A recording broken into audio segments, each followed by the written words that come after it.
Ladies and gentlemen, hello, and you are watching TTV News with some latest events in the province. And now coming to details.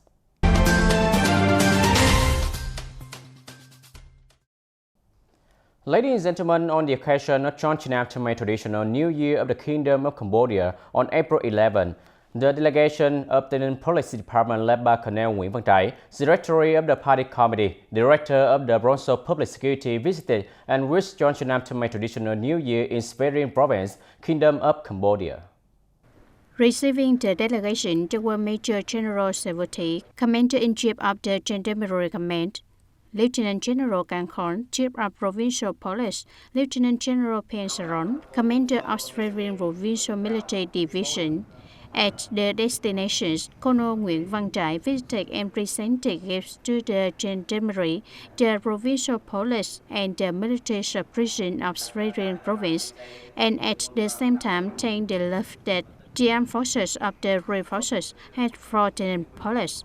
Colonel Nguyễn Văn Trải also sent his best wishes for the new year, wishing the friendship between the two countries, the people, and the armed forces of two sides to be more developed and durable, as well as in the coming time to coordinate with each other, cooperate more closely in the work of exchanging information, in maintaining security and order at the border.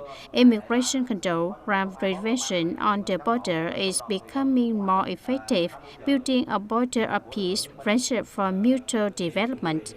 The leaders of Cambodia's three armed forces agreed that the stable border security situation is a testament to the two sides' peaceful cooperation, particularly in the prevention and control of the COVID-19 epidemic and fighting crime, particularly drug-related crimes, with many people arrested for smuggling and transporting illegal drugs. Thanks to the tight cooperation between two provinces, two nations will assist and support each other in performing the work of guaranteeing security and order in the border area, allowing people to feel secure in labor, production, economic growth. On the same day, Tay Ninh Border Guard Command organized two delegations to visit, give gifts, and wish New Year wishes to village elder, village chief, meritorious people and families of Khmer soldiers who are currently working and living in the border districts of Tay Ninh. In the districts of Tân Biên, Châu Thành, and Bến Cầu, Colonel Nguyễn Văn Dũng, Deputy Political Commissioner, sincerely thanked the support and effective help of the village elders, village chiefs, people with meritorious services in the area. The villages and hamlets have always been exemplary, guiding the Khmer community to strictly abide by the guidelines of the party, policies and laws of the state. At the same time, they also pay attention to and support border guards stationed along the border in working activities, especially in propaganda and mobilization. On the occasion of the Khmer People's Traditional New Year, on behalf of the Party Committee, the Provincial Border Guard Command, the Deputy Political Commissioner sent New Year wishes and gave each family a gift worth 1 million Vietnam đồng to celebrate the New Year.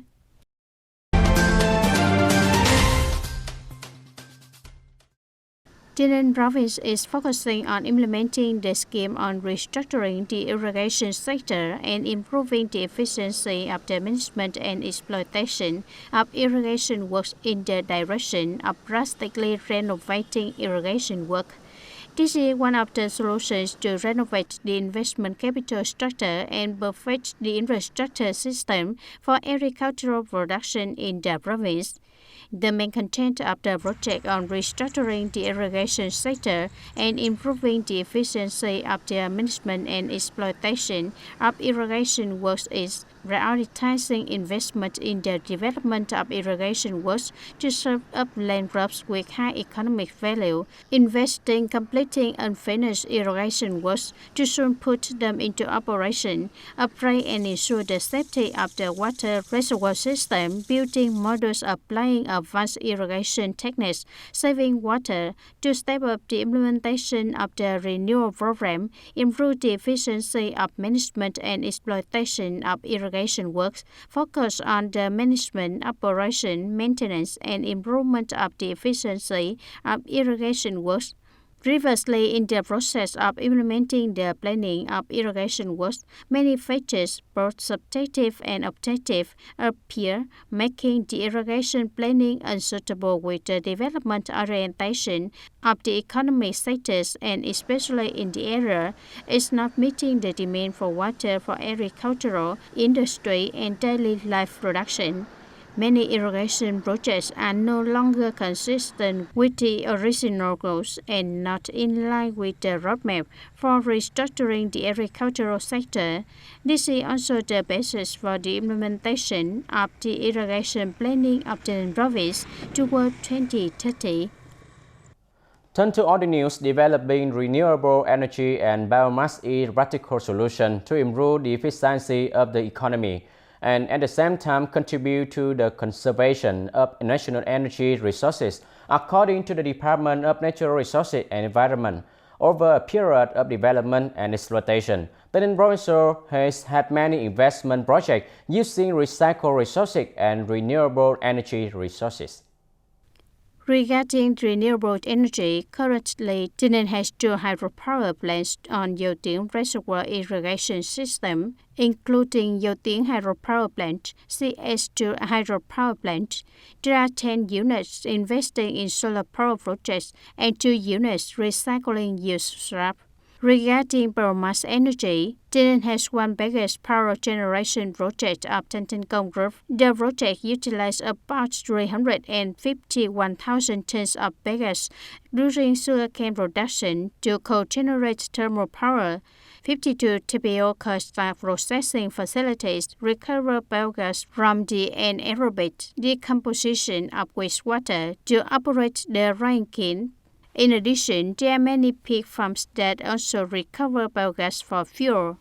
Taking advantage of renewable energy sources, biomass energy have invested save production costs as well as have reduced greenhouse gas emissions into the environment, contributing to environmental protection. Investment projects in renewable energy and recycled resources are being encouraged by the Ninh province and are entitled to preferential policies according to regulations.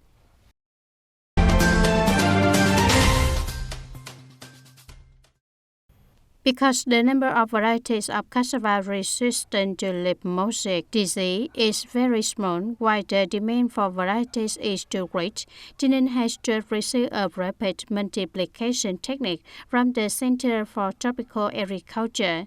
The varieties of cassava grow in greenhouses and support capital to quickly create more sources of disease-free cassava. According to the program, currently the Agricultural Extension Station of Tân Châu District is propagating cassava into greenhouses. In Tân Phú Commune, each house has an area of 40 square meters, with the climatic conditions in Tay Ninh very suitable for rapid propagation. One greenhouse with an area of 40 square meters can grow 1,000 cuttings of cassava. After 2 months, seedlings will be harvested.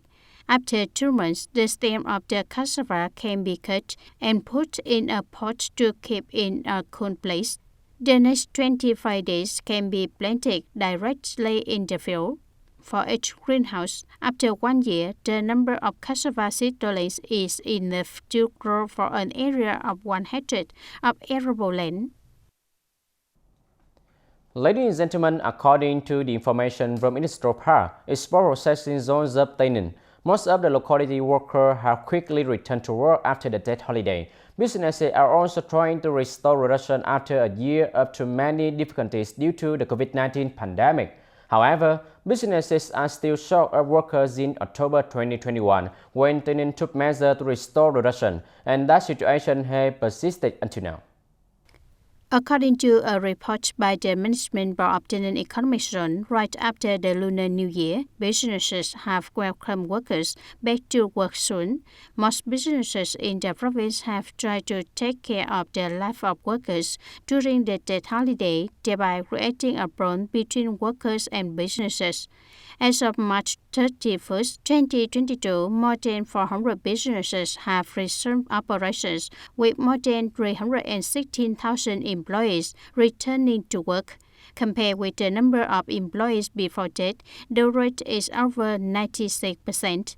The remaining employees who have quit their jobs or returned to their hometowns have not returned to work. The number of foreign workers returning to work also reached the rate of over 93%.